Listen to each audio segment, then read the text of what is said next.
श्री स्वामी समर्थ. स्वागत आहे तुमचं माझ्या YouTube चॅनलवरती. आजचा दिवस तुम्हाला खूप छान, सुखाचा, समाधानाचा जाऊ देत. हीच मी स्वामींच्या चरणी प्रार्थना करते आणि आजच्या या नवीन व्हिडिओला सुरुवात करते. भाद्रपद महिन्यातील कृष्ण पक्षामध्ये येणाऱ्या एकादशीला इंदिरा एकादशी असं म्हणतात. पितृपक्षामध्ये ही एकादशी येते म्हणून याच पितृ एकादशी असेही संबोधले जाते.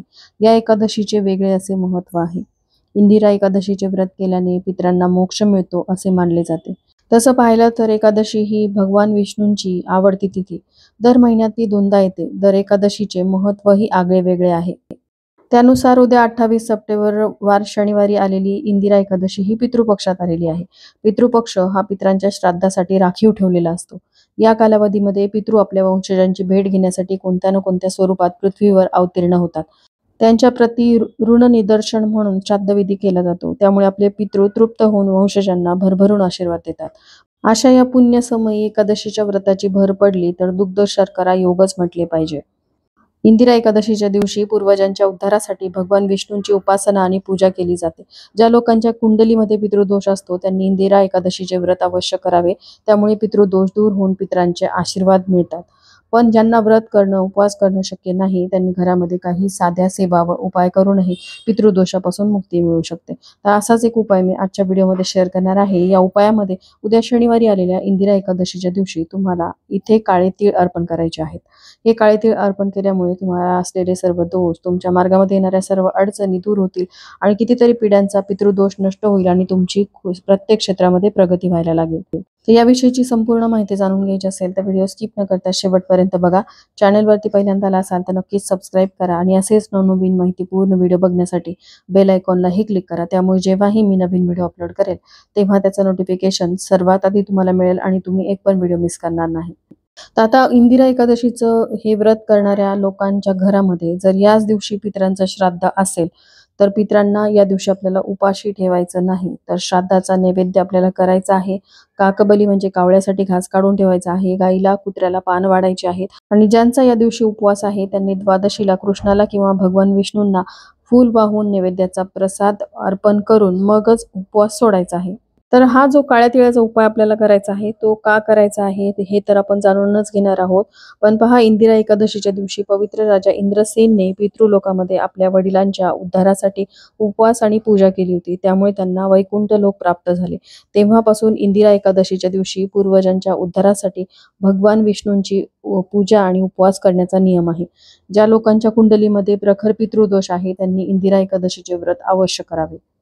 प्रखर पितृदोष असेल तर पहा, तुम्ही कोणत्याही कार्याची सुरुवात केली तर त्यामध्ये तुम्हाला अपयशच येतं. तुम्ही खूप कष्ट करता, मेहनत करता, तरी देखील तुमच्या कष्टाला, मेहनतीला म्हणावं तसं यश मिळत नाही.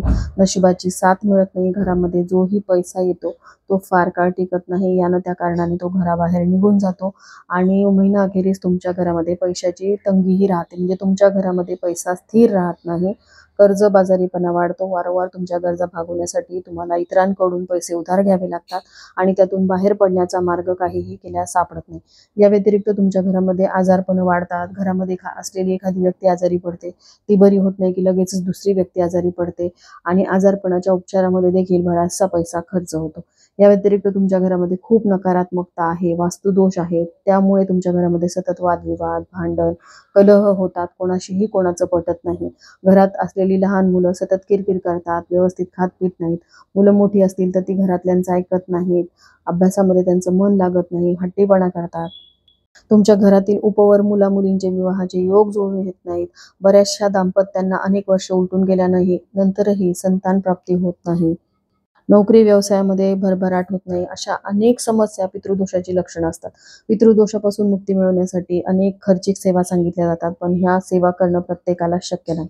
त्यामुळे उद्याच्या दिवशी हा साधा उपाय करूनही तुम्ही पितृदोषापासून मुक्ती मिळवू शकता. ही एकादशी जी आहे पितृपक्षात आलेली आहे. तसंही दर एकादशीला जर तुम्ही काही सेवा केल्या तर पितृदोष जो आहे तो हळूहळू नाहीसा होतो. पण प्रत्येक एकादशीला करणं शक्य नाही. त्यामुळे उद्याच्या एकादशीच्या दिवशी ही सेवा करण्याला अतिशय महत्त्व आहे. तर पहा, पितृ पंधरवड्यामध्ये श्राद्ध आणि तर्पण केल्या जातं. आपल्या पूर्वजांची आठवण तसेच त्यांची कृपादृष्टी सदैव आपल्यावर कायम राहावी म्हणून दानधर्म केला जातो. या काळामध्ये एक वस्तू फार महत्त्वाची असते, ती म्हणजे काळे तीळ. श्राद्ध कर्म करताना काही गोष्टी खूप महत्त्वाच्या असतात. त्याशिवाय श्राद्ध कर्म केले तर त्याचा काहीच स्वीकार होत नाही असे पुराणात सांगितलेले आहे. पितृपक्षामध्ये काळे तीळ आणि दर्भ याचे महत्त्व सर्वाधिक मानले जाते.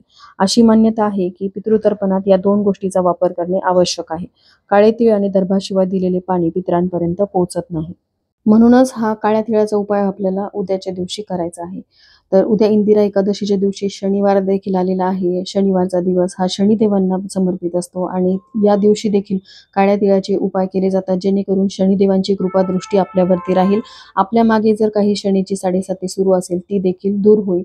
यासाठी उद्या आपण हे काळ्या तिळाचे उपाय जे आहेत ते करायचे आहेत. तर उद्या पहाटे तुम्हाला लवकर उठायचं आहे. उठल्यानंतर एकादशीच्या दिवशी आपण हळदीचे उपाय करत असतो. त्यामुळे घराची स्वच्छता करून आपल्या घराच्या समोरील अंगण झाडून घ्यावं. तिथे हळदीच्या पाण्याने तुम्हाला सडा टाकायचा आहे. त्यानंतर अंघोळ वगैरे झाली की उंबरठा स्वच्छ पुसून घ्यायचा आणि तिथे देखील हळदीचं लेपन आपल्याला करायचं आहे. त्यानंतर देवपूजा करायची आहे. देवपूजा करत असताना आपल्या देव्हाऱ्यामध्ये बाळकृष्णांची मूर्ती ही असतेच. त्या मूर्तीवरती तुम्हाला उद्याच्या दिवशी पाण्याने, पंचामृत आणि परत पाण्याने असा अभिषेक करायचा. अभिषेक करत असताना ओम नमो भगवते वासुदेवाय नमः या मंत्राचा जप करायचा. या मंत्राचा जप केल्याने देखील आपले पितृदोष जे आहेत ते नाहीसे होतात. एवढा प्रभावी हा मंत्र आहे. त्यानंतर बाळकृष्णांची तुम्हाला पंचोपचारे पूजा करायची आहे, ज्यामध्ये गंध, अक्षता, पिवळ्या रंगाचं फूल, धूप, दीप ओवाळून पिवळ्या रंगाची मिठाई किंवा एखादं पिवळ्या रंगाचं फळ अर्पण करायचं आहे, तुळशीपत्र अर्पण करायचं आहे आणि मंजुळा देखील अर्पण करायच्या आहेत. आणि ज्यांना शक्य आहे त्यांनी या पितृपक्षात आलेल्या इंदिरा एकादशीच्या दिवशी संक्षिप्त श्रीमद भागवताचं पारायण करावं.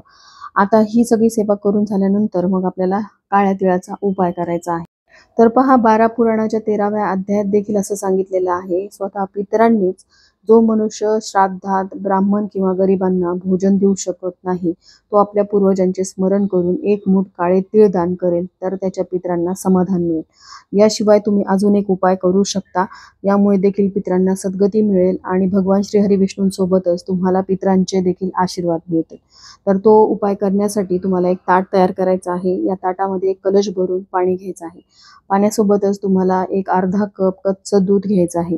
दूध सकाळी आलं की त्यातलं थोडंसं दूध तुम्ही काढून ठेवायचं. तपवलेलं असेल तरी चालेल, पण शक्यतोवर कच्चं दूध तुम्हाला घ्यायचं आहे. आणि सांगितल्याप्रमाणे चिमूटभर तुम्हाला काळे तीळ घ्यायचे आहे. यासोबतच एक पंती घ्यायची आणि त्या पंतीमध्ये तुम्हाला मोहरीचं तेल टाकायचं आहे. 2 वातींची एक वात करून टाकायची आणि हे सर्व साहित्य घेऊन तुम्हाला पिंपळाच्या झाडाजवळ जायचं आहे. पिंपळाच्या झाडामध्ये भगवान श्री हरी विष्णूंचा वास तर असतोच, याशिवाय पिंपळाच्या वृक्षामध्ये आपल्या पितरांचा देखील वास असतो. त्यामुळे जी लोक पितरांचं श्राद्ध घालू शकत नसतील, वेळेअभावी म्हणा किंवा इतर काही कारणास्तव, त्यांनी हा उपाय उद्या आवर्जून करावा. यामुळे पितरांना खाद्य दिल्या इतपत त्यांना पुण्य प्राप्त होईल. तर जे साहित्य आपण घेतलेलं आहे ते सोबत आपल्याला घ्यायचं आहे. तिथे गेल्यानंतर कलशमध्ये आपल्याला अर्धा कप दूध टाकायचं आहे. शिवाय आपल्याला चिमूटभर काळे तीळ टाकायचे आहेत आणि हे पाणी जे आहे ते आपल्याला पिंपळाच्या झाडाला अर्पण करायचं आहे. अर्पण करत असताना ओम पितृदेवाय नमः, ओम पितृदेवाय नमः या मंत्राचा जप करायचा. त्यानंतर पिंपळाच्या झाडाला तुम्हाला हळदी, कुंकू, अक्षता अर्पण करायच्या, धूप, दीप ओवाळून घ्यायचा आहे आणि जो मोहरीच्या तेलाचा दिवा आपण घेतलेला होता तो तिथे दक्षिणेकडे वातीची दिशा होईल या पद्धतीने तिथे तुम्हाला ठेवायचा आहे आणि पितरांचे स्मरण करायचे आहे. पिंपळ वृक्षाची पूजा झाल्यानंतर तिथे बसून तुम्हाला पूर्वजांच्या मोक्षप्राप्तीसाठी प्रार्थना करायची आहे. पिंपळाच्या वृक्षाला तुम्ही 11 प्रदक्षिणा घालू शकता. या साध्या सोप्या उपायामुळे देखील तुमचे पूर्वज तृप्त होतील. तुम्हाला पितरांच्या आशीर्वादासोबतच भगवान श्री हरी विष्णूंचे आशीर्वाद मिळतील आणि शनिदेवांची देखील कृपा तुमच्यावरती राहील. कारण शनिवारच्या दिवशी पिंपळ वृक्षाची पूजा करण्यालाही तितकंच महत्त्व आहे.